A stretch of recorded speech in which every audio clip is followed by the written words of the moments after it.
Oke, selamat malam. Saya akan menjelaskan sistematika dan tata cara penulisan skripsi Teknik Informatika STM Budi Dharma. Jadi untuk panduan penulisan skripsi STM Budi Dharma sudah ada panduannya yang dibuat tahun 2018 yang sudah digunakan pada tahun 2018, 19, dan tahun 2020. Jadi kalau Anda lihat panduannya, Anda bisa download di website STM Budi Dharma yaitu stmbudidharma.ac.id. Jadi kalau Anda lihat sini panduannya, salah satunya yang kita bahas di sini adalah bab 3 saja, yaitu sistematika dan tata cara penyusunan skripsi. Ya. Jadi kalau Anda baca di panduan skripsi tersebut, kalau Anda baca sudah jelas di sini, mulai dari 3.1 ketentuan kertas. Jadi kertas yang kita gunakan itu adalah A4 ya. Yang kedua, 3.2 ketentuan penulisan. Kalau Anda lihat di sini margin-nya atau batas tepi ya.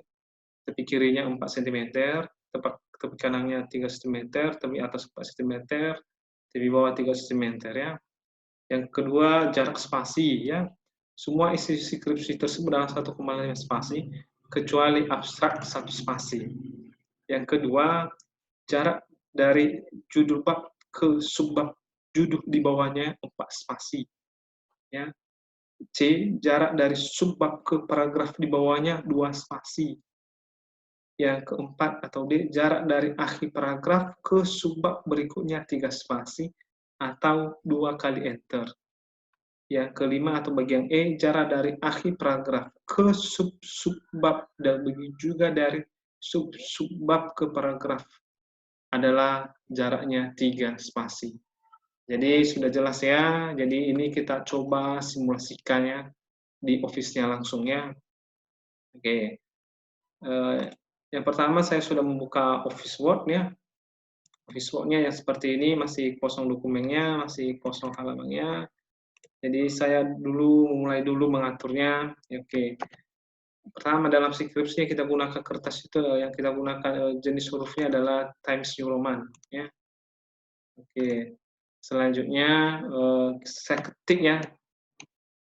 Selanjutnya baru kita atur dulu kertas yang kita gunakan. Paper ya, kita pilih A4 ya, ini A4 merging-nya. Top-nya 4, left-nya 4, bottom-nya 3, right-nya atau kanannya 3. Oke. Selanjutnya coba kita ketik ya. Rata tengah huruf besar semua bab 1. Pendahuluan. Jadi dalam pengetikan judul bab itu harus menggunakan huruf besar ya. Di bawah judul bab pasti ada subbab. Jadi subbab itu adalah bagian dari judul bab. Jadi kalau misalnya bab 1 berarti dimulai dari 1.1. Itu 1.1 biasanya judul subbabnya itu adalah latar belakang masalah. Oke, seterusnya sesuai dengan buku panduan, bab 1 dengan pendahuluannya ini atau judul bab ini harus tulisannya tebal dan ukuran hurufnya itu 14. Oke, seterusnya bab 1 ini dengan pendahuluan ini jaraknya 1 spasi. Berarti antara bab 1 dengan pendahuluan ini adalah tidak ada jarak atau artinya dekatnya antara bab 1 dengan pendahuluan, tidak ada jaraknya. Jadi coba kita ubah spasinya ya, spasi 1. Tetap juga makin menjauh, tetap juga jauh, tidak dekat. Kenapa? Anda harus merubah dulu di layout-nya ini adalah after, before-nya ubah after-nya jadi 0. Nah, setelah diubah, berubah menjadi seperti ini, jadi lebih dekat antara bab 1 dengan pendahuluan. Seterusnya, subbabnya itu adalah tulisannya Times New Roman, ukuran hurufnya 12, size hurufnya, dan tebal. Ya. Dan tebal, seperti ini, tebal, dan harus diletakkan di bagian kiri. Ya, diletakkan di bagian kiri. Oke, coba perhatikan. Tadi kita baca berdasarkan buku panduan bahwa antar judul bab dengan subbab di bawahnya itu adalah 4 spasi. Seperti apa yang 4 spasi seperti ini? Letakkan kursor Anda di sini, setelah itu ke spasi, baru lihat di sini maksimal 3 spasi, berarti Anda harus ke live spacing optionnya, klik baru ketik di sini 4. Setelah itu oke. Nah, jadi jaraknya tetap 4 spasinya. Tetap dicek layout-nya apakah after before-nya 0. Kalau belum 0, Anda rubah ke 0. Nah, jadi ada perubahan. Oke, selanjutnya tadi setelah baca buku panduan dijelaskan bahwa antara subbab dengan kalimat di bawahnya jaraknya 2 spasi. Oke, saya coba masukkan satu kalimat seperti ini. Contohnya, ini kalimatnya ini harus kita rubah ke jenis huruf Times New Roman sesuai dengan buku panduan dengan size-nya 12, rata kiri rata kanan, spasinya 1,5, after before-nya di layout-nya 0, pas saya jadi rubah lagi. Oke, selanjutnya adalah paragraf. Jadi setiap paragraf harus condong ke dalam itu adalah 1 cm. Jadi lihat di sini 1 cm. Selanjutnya, coba Anda cek latar belakang masalah dengan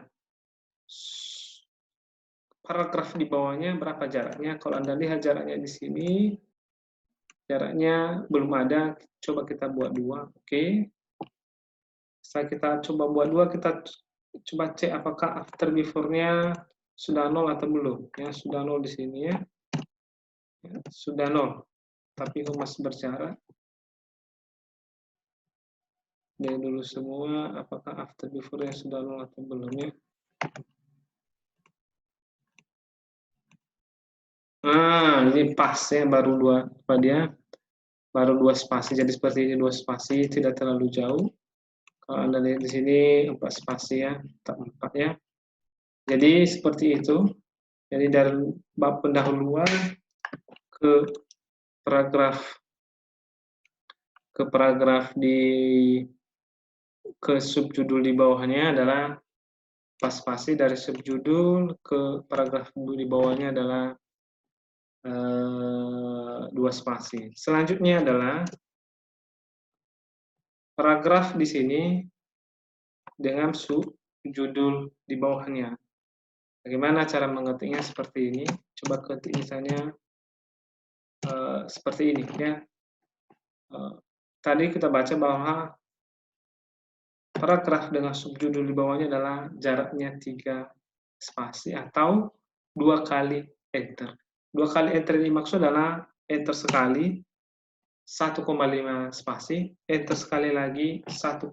Berarti 1,5 kali 2 berarti 3 spasi. Karena 2 kali enter kali 1,5 makanya 3 spasi. Jadi 3 spasi lah ini.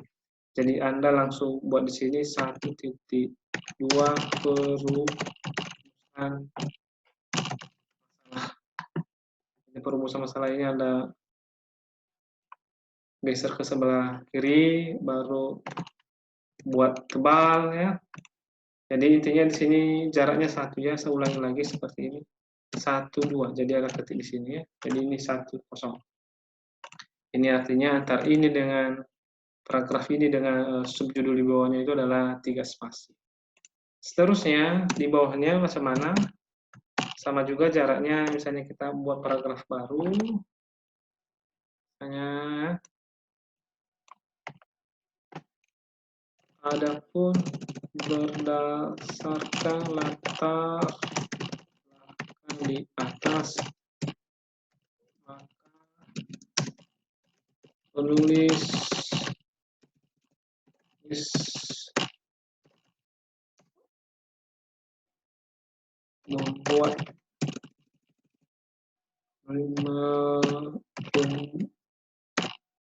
merumuskan masalah berikut. Pertama, apa bagaimana algoritma rules. Kata-tanya, karena ini kan kata-tanya. Yang kedua, bagaimana menerapkan kata-tanya. Apakah seperti ini selesai? Tidak. Anda harus lihat, ini kan paragraf ya. Berarti kalau misalnya ada kalimat yang lebih, pasti harus sama dengan kalimat di atasnya. Maka ini kita geser ya. Maka ini kita geser ke kemana? Ini dulu geser. Baru nomornya Anda geser dulu ke sini. Jadi harus sama lurus dengan kalimat di atasnya dengan nomor di bawahnya. Selanjutnya coba cek ini jaraknya berapa, 1,5 Anda naikkan jadi 2 ya. Tetap cek apakah after before-nya tetap 0 ya, kalau udah 0 berarti selesai. Seterusnya coba Anda cek apakah ada di sini bahasa asing. Kalau ada bahasa asing berarti Anda italics atau Anda miringkan ya. Seperti ini. Dan begitulah seterusnya. Jadi kalau adalah ini kan rapi ya, rapi. Jadi harus seperti ini penulisan skripsi dari segi tetap sistematika penulisannya. Mudah-mudahan bermanfaat bagi Anda semuanya. Tunggu simulasi atau tutorial berikutnya. Selamat malam.